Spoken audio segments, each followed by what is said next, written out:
When I proposed to Emily, I thought I was the luckiest man alive. We'd been together for 3 years, and she had always been the person I imagined spending the rest of my life with. She was charming, intelligent, and had this way of making me feel like I mattered. At least that's what I thought. I worked hard to make our life together stable. I had a decent job in it, which paid well enough for us to live comfortably and plan for a future. Emily worked part-time at a boutique, though she often said her job was more for fun than necessity. I didn't mind. I loved her, and I wanted to give her the best. When I proposed, she cried and said yes. It was one of those moments where you think, this is it. This is my happily ever after. We celebrated with friends and family, and everything seemed perfect. Naturally, the next big step was planning the wedding and the honeymoon. I told Emily I wanted her to have the honeymoon of her dreams. She had always fantasized about going to Europe, Italy, Greece, Paris, the works. I trusted her completely, so I let her take the reins in booking and planning everything. I just handed her my credit card and said, go for it. Looking back, that was my first mistake. Over the weeks, she seemed unusually secretive. She'd spend hours on her laptop, quickly shutting it whenever I walked in. At first, I thought she was just trying to surprise me with romantic plans. But then, I noticed a few red flags. She was suddenly very protective of her phone, even taking it with her into the shower. She started dressing up more, going out to meet friends without giving me details. I tried to brush it off as wedding stress.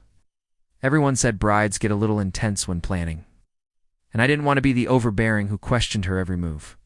But one night, curiosity got the better of me. She had left her email open on the laptop when she went to grab something from the kitchen. I wasn't snooping at first. I just sat down to check my own messages. But then I saw a subject line that made my stomach drop. Can't wait to finally go away with you. It was from her ex. I froze. My hands were shaking as I clicked the message. And there it was.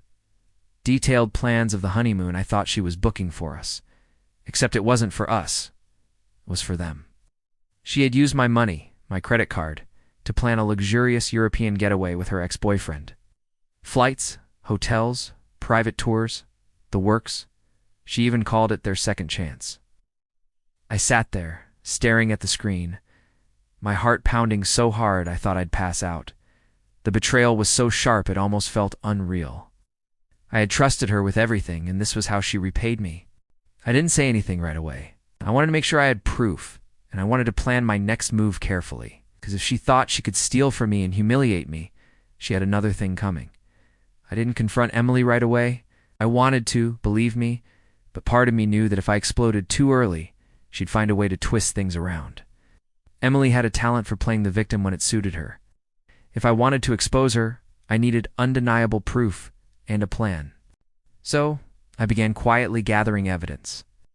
I took screenshots of every email she exchanged with her ex, saved the booking confirmations, and even downloaded copies of the receipts from my credit card account. She hadn't even bothered to use her own money.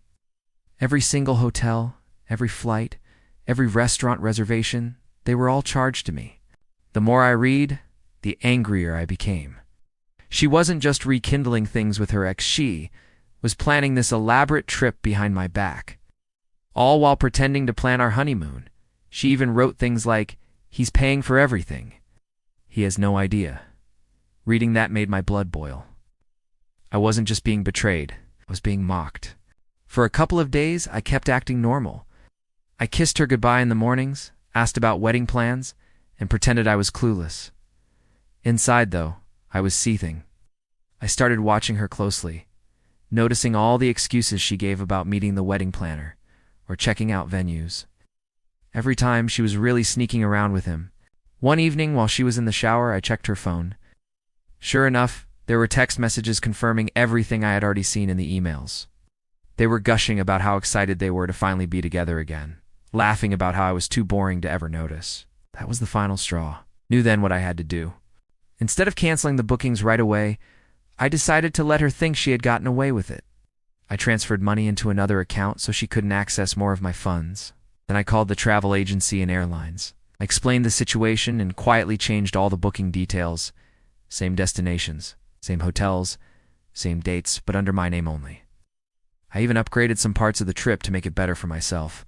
By the time I was done, Emily and her ex wouldn't even make it past the check-in counter. Their romantic escape would crumble right before their eyes, while I'd be sipping wine on a balcony in Rome. The next few days were hard. Every time I looked at her, I wanted to scream. She would smile at me, ask if I was excited for our honeymoon, and I'd have to bite my tongue to stop from laughing bitterly. She thought she was so clever, so untouchable. I was already 3 steps ahead. The best part, our wedding was still weeks away. I had the perfect window to expose her, cancel the engagement, and still enjoy the trip she had so thoughtfully planned with my money, and I was going to make sure the fallout was unforgettable. The night I decided to confront Emily, I didn't plan a huge blow-up. I wanted it to be calculated, unforgettable, the kind of moment she'd never recover from. I wasn't just ending an engagement, I was exposing her for who she really was. I waited until Friday evening. Emily had just come home from meeting with the florist. She tossed her purse on the couch, humming like she didn't have a care in the world. She looked at me and smiled. "Babe, we're almost done finalizing everything. It's going to be the perfect wedding," she said, kissing me on the cheek. I forced a smile back. "That's great. Actually, I was thinking we should sit down tonight and go through the honeymoon plans together." Her face paled for a second, but she quickly recovered. "Oh, sure, but I already told you I wanted it to be a surprise. Don't you trust me?" Oh, the irony. I motioned for her to sit. Then I pulled out my laptop and opened the folder I'd prepared.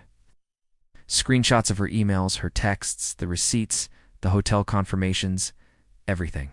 Her eyes widened the moment she saw her own words on the screen. "What? What is this?" she stammered, her voice shaking. I leaned back in my chair. "This is proof that you've been planning a honeymoon with your ex. Using my money. Behind my back. Care to explain?" She scrambled for words. "It's not what it looks like. I was just talking to him as a friend." "You're twisting things," I cut her off. "Really? A friend?" "Because I don't usually book 5-star hotels and wine tours in Italy with my friends. And I definitely don't use someone else's credit card to pay for it." She went silent. Her face turned red, then pale again. She tried to reach for my arm, tears welling up in her eyes. "Please listen to me. It was a mistake. I was confused, but I love you. I chose you." The wedding, I laughed bitterly. "You chose me?" "No, Emily. You chose to betray me, to use me as your wallet while sneaking around with him. And the best part? You were arrogant enough to think I wouldn't notice." Her tears turned into anger.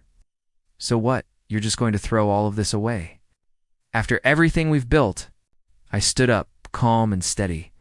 "No, Emily, you threw it away. I'm just cleaning up the mess." Then I dropped the final bomb. "Oh, and by the way, the trip you booked, it's still happening, just not with you. I've already changed the reservations. I'll be enjoying that honeymoon solo while you explain to your family why the wedding's off." Her jaw dropped. She sputtered, trying to form words, but nothing came out. I picked up my keys, grabbed my packed bag from the closet, and headed for the door. I didn't even give her the satisfaction of one last glance. The silence behind me was louder than any scream. The next morning I was on a plane, not to wallow, not to lick my wounds, but to take the trip Emily thought she was going to enjoy with her ex. Italy was waiting, and I wasn't about to waste the reservations I'd paid for. The moment I landed in Rome, a wave of liberation hit me. While Emily was probably busy explaining to her family why the wedding was suddenly off, I was sipping espresso at a cafe across from the Colosseum. I had never felt so free. On the second day, I took the wine tour Emily had booked. Instead of sitting across from her, listening to her drone on about Instagram captions, I met other travelers. A group of Australians adopted me for the evening, and we laughed, drank, and swapped stories until the sun dipped below the Tuscan hills. For the first time in years, I wasn't looking over my shoulder wondering if someone was taking advantage of me. The solo vacation quickly became an adventure. I hiked in Cinque Terre, took a gondola ride in Venice, and spent hours wandering Florence's art galleries. Everywhere I went, I felt lighter. Betrayal still hurt, yes, but it also gave me clarity. Emily had tried to rob me not just of money, but of joy. Now I was reclaiming both. Meanwhile, back home, my phone started buzzing with messages. Emily, her mother, her sister even, a couple of mutual friends. The theme was the same. How could you embarrass her like this? Why cancel the wedding at the last minute? She's devastated. Can't you just forgive her? Forgive her? He'd been planning to sleep in the same hotel room with another man on my dime. I didn't even bother responding. Instead, I posted a picture on social media of me holding up a glass of red wine with the caption, "Best decision I ever made was buying a ticket for one." The post blew up. Friends who had suspected Emily wasn't as loyal as she pretended flooded my inbox with support. Few even admitted they weren't surprised, saying she'd always had a way of manipulating people. The irony. Lee's ex, the one she'd been planning the trip with, dumped her the same week. Apparently, once he realized she was trying to sneak behind my back while still engaged, he wanted nothing to do with her. So, not only did she lose me and the wedding, she also lost the guy she was trying to rekindle things with. And there I was, toasting under the Italian sunset. While she sat in our empty apartment, surrounded by non-refundable wedding decorations, it felt like justice. By the end of the trip, I wasn't just healed, I was stronger. The vacation that was meant to start our new life together had become the beginning of mine, alone but free. And honestly, I couldn't have asked for a better trade. When I got back home, I half expected Emily to be waiting outside my apartment. Thankfully, she wasn't. But that didn't mean she had moved on. The very next day, a knock came at my door. I opened it to find Emily standing there, looking nothing like the picture-perfect she always tried to present. Her hair was messy, her makeup smudged, and her eyes red from crying. "Can we talk?" she whispered, clutching her phone like it was her lifeline. I leaned against the doorframe. There's nothing left to say. She shook her head frantically. "Please, just 5 minutes. I made a mistake, okay?" I was confused enough to plan a honeymoon with your ex using my money. I cut her off. My voice was calm, but the weight of it hit her. Tears welled in her eyes. It wasn't like that. He reached out, and I didn't know what I wanted. But when I saw you leave for Italy, it hit me. You're the one I love. Her words might have stung weeks ago, but now they just sounded hollow. I had seen who she really was. No amount of pretty words could erase the betrayal. "Emily," I said firmly, "you didn't just make a mistake, you made a choice. Multiple choices. To lie, to hide things, to use me." Her lip trembled. "But we've been together for years. You can't just throw that away." I let out a bitter laugh. "It's funny, because you were ready to throw it away for a man who didn't even want you in the end." The silence that followed was brutal. She looked down at her shoes, and for once she didn't have a comeback. That's when her mother started blowing up my phone again. How long? Guilt-ridden messages about how relationships aren't perfect, and how I needed to be mature enough to forgive and forget. According to her, Emily had just been testing her feelings, and I was overreacting by calling off the wedding. Overreacting? I'd just come back from the best trip of my life. One I never would have taken if I'd stayed shackled to someone like Emily. I wasn't about to let anyone gaslight me into thinking I was the problem. When Emily realized her apologies weren't working, she switched tactics. She tried to guilt me financially, reminding me of all the deposits we'd lost on the wedding venue, flowers, and catering. She even hinted that I should at least help her cover the costs, since it was supposed to be our day. I laughed in her face. "You wanted your ex to be part of your future. Let him pay for it." The look on her face was priceless, part rage, part despair. That was the last time I let her into my home, changed the locks the next day, and blocked her number. It was over. But little did I know, Emily wasn't done yet. I thought I had finally seen the last of Emily after I blocked her and changed my locks. For a few blissful weeks, I focused on work, caught up with friends, and even started planning my next solo trip. Italy had awakened something in me, a freedom I didn't even realize I was missing. But of course, Emily wasn't the type to let go quietly. One morning, I walked into the office and felt every set of eyes on me. People whispered as I passed. My manager called me into her office with a raised eyebrow and handed me a folder. Inside were printed screenshots of a fake email account, an email supposedly from me, full of confessions about cheating on Emily, misusing company funds, and being a manipulative liar. My jaw dropped. "You don't believe this, do you?" I asked. She gave me a sympathetic look. "I don't. But HR received it anonymously, and we have to investigate. Do you know anyone who'd want to sabotage you?" I didn't even have to think. Emily. The investigation was quick. IT traced the emails back to her.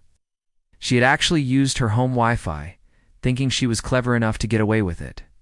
When confronted, she broke down and admitted she just wanted to ruin me the way I ruined her. That was the final straw. I filed a restraining order and sent her one last message through my lawyer. Any further contact would have legal consequences. From that moment on, the silence was blissful. In the months that followed, something unexpected happened. People at work rallied around me. Friends admired how I handled the situation without stooping to Emily's level. And during one of those solo trips I promised myself I'd take, I met someone, a woman who actually respected me, who valued honesty, and who laughed at the chaos of my past rather than judging me for it. Looking back, I realized Emily's betrayal was the best thing that ever happened to me. Yes, it hurt at first. Yes, it nearly broke me. But it also freed me from a relationship built on lies. Emily tried to trap me, manipulate me, and destroy me when she didn't get her way. Instead, she only revealed who she really was.